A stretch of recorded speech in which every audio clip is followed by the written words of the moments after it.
ഇപ്പോൾ 5 മണിക്ക് റിപ്പോർട്ട് പുറത്തുവിടുമെന്നാണ് ഇപ്പോൾ അറിയിക്കുന്നത്. എന്താണ് പ്രതികരണം?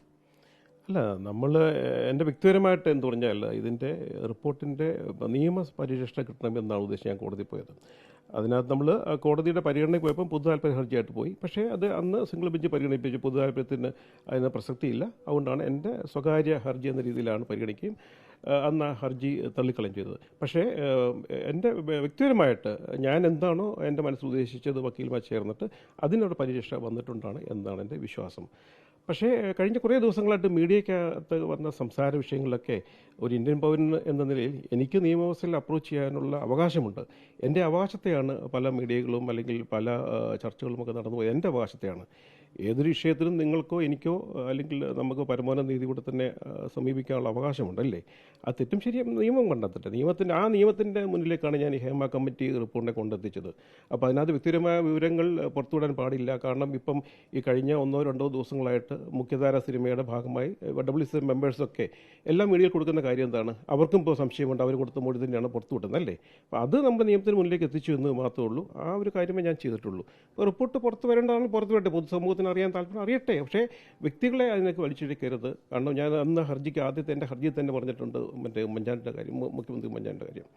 അപ്പോൾ അദ്ദേഹത്തിനെതിരെ വന്ന നമ്മുടെ പൊതുസമൂഹത്തിനുള്ള എല്ലാവരുടെയും നമ്മളൊരു കാര്യം തന്നെയാണ് അല്ലേ? ഒരു വ്യക്തി ഒരു ഉദ്ദേശ ലക്ഷ്യത്തോടെ ഏതെങ്കിലും ഒരു ആൾക്കാർ കൊണ്ട് കൊടുക്കുന്ന കാര്യങ്ങൾ, അതിനകത്ത് അധികം വേണ്ട ലീഗൽ സപ്പോർട്ടില്ല കൊടുക്കുന്ന കാര്യങ്ങൾ, ഇതൊക്കെ പൊതുസമൂഹത്തിന് മുന്നിലേക്ക് വരുന്നതിന് മുമ്പ് നിയമത്തിൻ്റെ പരിരക്ഷ ഉണ്ടാവട്ടെ എന്ന് ഞാൻ ഉദ്ദേശിച്ചിട്ടുള്ളൂ. ഇപ്പോൾ രഞ്ജിനിയും താങ്കൾക്ക് പിന്നാലെ സമാനമായ ഹർജി സമർപ്പിച്ചിരുന്നു. ഇപ്പോൾ ആ ഹർജി തള്ളിയിരിക്കുകയാണ്. അപ്പോൾ ഈ ഒരു ഘട്ടത്തിൽ എന്താണ് പറയാനുള്ളത്?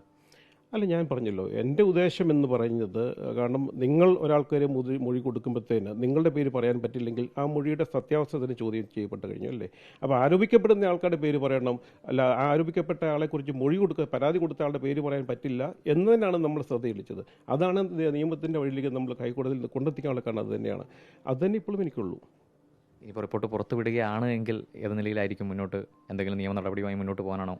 ഇല്ല, എനിക്കതിനകത്ത് വ്യക്തിപരമായ താല്പര്യമൊന്നുമില്ല. ഈ ഹേമ കമ്മീഷൻ റിപ്പോർട്ടിൻ്റെ പരിഗണനയിൽ വരുന്ന ഒരു വിഷയം പേഴ്സണൽ എന്നെ ബാധിക്കുന്ന കാര്യമല്ല. പക്ഷേ പൊതുസമൂഹത്തിൽ കഴിഞ്ഞ കുറേ ദിവസങ്ങൾ ചർച്ച ചെയ്യപ്പെട്ട ഒരു വിഷയത്തിലേക്ക് അത് എന്നെ സ്വാധീനിച്ചു. പ്രത്യേകിച്ച് ഉമ്മൻചാണ്ടി സാറിൻ്റെ കാര്യം വന്നപ്പോഴത്തേന് അതുകൊണ്ടാണ് ഞാൻ നിയമത്തിന് മുന്നിലേക്ക് പോയത്. അല്ല, അതിൻ്റെ പുറകിൽ ഇപ്പം സ്ത്രീകളുടെ സുരക്ഷിതത്വമോ അവരുടെ വ്യക്തി സ്വാതന്ത്ര്യത്തെ ഹനിക്കുന്ന ഒന്നും ചെയ്തത് തന്നെയാണ് എൻ്റെ അഭിപ്രായം. ഒപ്പം തന്നെ പുരുഷന്മാരുടെ വ്യക്തി സ്വാതന്ത്ര്യവും അവിടെയും റൈറ്റുമൊക്കെ അത് സംരക്ഷിക്കപ്പെടണം അല്ലേ? ഒരാൾ വന്ന് ഒരു പരാതി കൊടുത്തു, ഒരു നിയമസാധുതയുമില്ലാത്ത കാര്യമാണെങ്കിൽ അപ്പം കേൾക്കുന്ന ആൾക്കാരുടെ മുമ്പിൽ അത് തെറ്റുകാരൻ തന്നെയാണ്. അങ്ങനെ ഉമ്മൻചാണ്ടി സാറിൻ്റെ കാര്യത്തിൽ സംഭവിച്ചല്ലേ? ഇതിനേക്കാളൊക്കെ എത്രയോ വിശാലമായ കാര്യങ്ങൾ കൽക്കട്ടയിൽ കഴിഞ്ഞ ഒരു ഡോക്ടറുടെ കാര്യത്തിൽ വന്നു. ഇപ്പോൾ വന്ദന എന്ന് പറഞ്ഞ ഡോക്ടറുടെ കാര്യത്തിൽ വന്നു. ഇതിനൊക്കെ കൂടി പൊതുസമൂഹം പോകണം. ഇത് എനിക്കൊന്ന് അഭ്രപാളികളിൽ നിൽക്കുന്ന കുറേ വൈകാരികമായ കാര്യത്തെക്കാൾ കുറിച്ച് ആ റിപ്പോർട്ടിലെ കണ്ടന്റ് വായിക്കാനല്ലല്ലോ ആൾക്കാർ താല്പര്യം ഉണ്ടാകേണ്ടത്. അതിനുള്ള പരിഹാരം കണ്ടെത്തണം. ആ ഹേമ കമ്മിറ്റി ആ പരിഹാരങ്ങൾ ഗവൺമെൻറ് കൊടുത്തിട്ടുണ്ടെങ്കിൽ ആ പരിഹാരം ഗവൺമെൻറ് അത് നടപ്പാക്കണം. അതിലേക്കാണ് പൊതുസമൂഹത്തിന് ശ്രദ്ധ ആകർഷിക്കേണ്ടത് എന്നാണ്. അല്ലാതെ ഹേമ കമ്മിറ്റിക്ക് അത് അടങ്ങിയിരുന്ന കണ്ടന്റിനേക്കാൾ ഉപരിയായിട്ട് ആ പരിഹാരം എന്തോ ആ പരിഹാരം പ്രാവർത്തികമാക്കണം. അത് തന്നെയാണ് എൻ്റെ വ്യക്തിപരമായ അഭിപ്രായം.